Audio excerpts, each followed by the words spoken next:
Hi friends, ఇప్పుడు quadratic ఈక్వేషన్స్లో level 2లో మిస్లేనియస్ ప్రాబ్లమ్స్లో ఉన్నాం. ఇక్కడ క్వశ్చన్ ఏమంటే the quadratic equation whose roots are the x and y intercepts of the line passing through 1,1 and making a triangle of area A with the axes maybe అని అడిగినారు. So ఏం లేదు friends, ఇక్కడ ఒక క్వాడ్రాటిక్ ఈక్వేషన్ మనం కనుక్కోవాలి. ఈక్వేషన్నే దానికి roots ఏమైండల్లా, ఒకటి ఎక్స్ ఇంటర్సెప్ట్ అయిండల్లా, ఇంకోటి వై ఇంటర్సెప్ట్ అయిండల్లా. ఆ లైన్ అనేది 1,1కి పాసింగ్ అవుతుంది. అది కాక ఒక ట్రయాంగిల్ ఫామ్ చేస్తుంది యాక్సిస్తో. సో అప్పుడు క్వాడ్రాటిక్ ఈక్వేషన్ ఏమవుతుంది అని అడిగినారు. సో క్వశ్చన్ చూసి కన్ఫ్యూజ్ కాదండి, చాలా సింపుల్. ఇది నీట్గా ఎక్స్ప్లెయిన్ చేస్తాం. సో గివెన్ వాళ్ళు ఇచ్చినది అర్థం. The roots alpha comma beta are x intercept and y intercept అనుకుంటాం. సో ఆల్ఫాని ఎక్స్ ఇంటర్సెప్ట్ అనుకుంటాము, బీటాని వై ఇంటర్సెప్ట్ అని అట్లా అనుకుంటాం. సో వాళ్ళు ఇంకా ఏమన్నారు, ఒక లైన్ అనేది 1,1 గుండా పాస్ అవుతానే అన్నారు. ఫస్ట్ గ్రాఫ్ గీసుకుంటాం. Y axis, X axis, X Y తీసుకుంటాము. ఒక లైన్, ఆ లైన్ ఏమైంది 1,1 మీద పాస్ అయింది అన్నారు. సో 1,1 మీద పాస్ అయింది అన్నాం. అదిగాక ఎక్స్ ఇంటర్సెప్ట్ అనేది ఆల్ఫా కమా 0 వస్తుంది, వై ఇంటర్సెప్ట్ అంటే బీటా వస్తుంది. 0, బీటా అనే పాయింట్ దగ్గర టచ్ అవుతుంది అనుకుంటాం. అప్పుడు దానికి లైన్ ఈక్వేషన్ ఏమవుతుంది, X by A plus Y by B equals to 1 intercepts ఫార్మ్స్లో లైన్ ఈక్వేషన్ ఇది. సో ఒక ట్రయాంగిల్ అనేది ఫామ్ చేస్తుంది ఈ యాక్సిస్కి.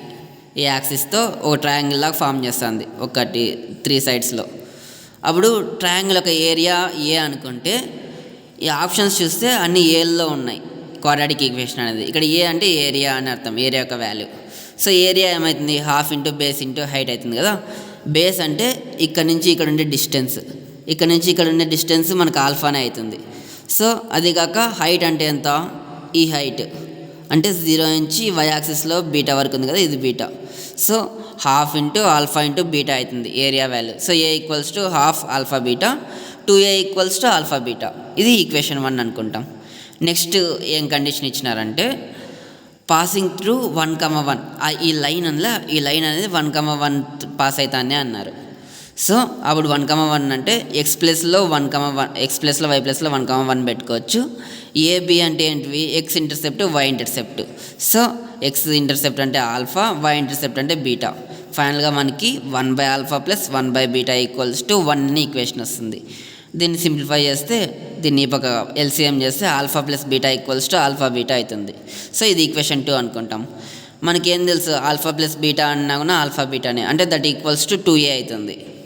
మనకి క్వాడ్రాటిక్ ఈక్వేషన్ ఎప్పుడు రూట్స్ ఇచ్చినప్పుడు క్వాడ్రాటిక్ ఈక్వేషన్ ఎట్లా ఫామ్ చేసుకోవాలా, x² minus of alpha plus beta of X plus alpha beta equals to 0. ఇది రూట్స్ ఇచ్చినప్పుడు దానికి క్వాడ్రాటిక్ ఈక్వేషన్ ఫామ్ చేసేకి. ఆల్ఫా ప్లస్ బీటా అంటే ఏంది, alpha beta. So alpha beta అని పెట్టుకుంటాం.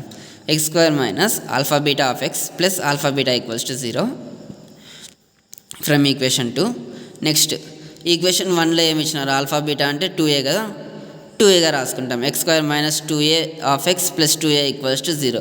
ఇది ఆప్షన్స్లో ఎక్కడ ఉంది, ఆప్షన్ 2లో ఉంది. x² minus 2a of X plus 2a equals to 0. therefore option 2 is correct. Thanks for watching. Please like, share and subscribe friends.